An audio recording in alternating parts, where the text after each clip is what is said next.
it was a blessing, you know. Shane does a great job and stuff like that with the offensive line and everything like that. The offensive line played tremendous this game.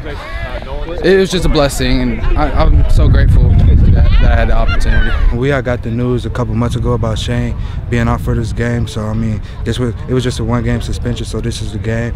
So I mean, Shane will be ready for next week, or Mick will be ready for next week. We'll find out during practice this week. Experience is huge when you have the talent you have around you, and it really proved tonight. Did you get any good advice going into tonight? Yeah, Coach T, he just told me to play my game. We came out in the third quarter thinking, and Coach Kyle and I talked about it after the game, I thought we were going to get the win in the third quarter. I thought he was going to take it in the fourth.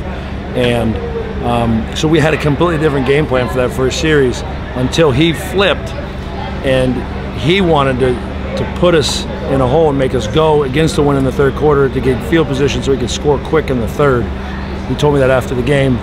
And we flipped to the fourth quarter because we talked about both quarters. In the fourth quarter, if it's tied, we gotta be the ones that pound it against the win. And we just did the different mentality and flipped out for the third quarter. We just went with that script. And then once we saw that we could get 4 or 5 yards of pop, and then all of a sudden started popping some of them, we just didn't want to put it in the hands of anybody else other than our two big backs being able to run the ball. And the O-line did a great job.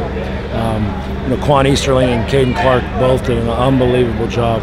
Matt Blanchard blocking, coming through as a fullback.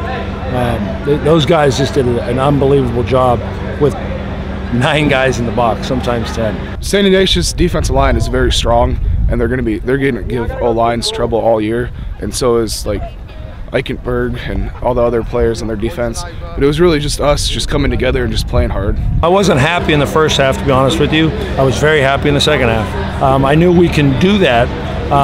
They play that 3-3 stack, and they move and adjust. But we are very veteran up front.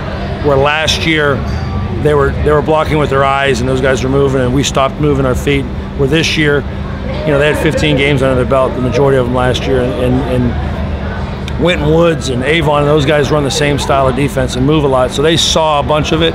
So we knew going in, if we were going to win, it was going to be with those guys, being able to block up front, and really, Quan and Caden really being a part of them. Those are tight ends. They love getting the ball, and they like doing those things. But when they're going down there, and Caden's blocking number 45, who's going to Boston College, is probably one of the best linebackers we'll see all year. He's going one-on-one with them, and then he's catching a skinny post. That tells a lot about it, and Quan the same way. This is a very big win because they beat us last year, and we started off 0-1 the past couple of years, and we don't want that. We want 15-0.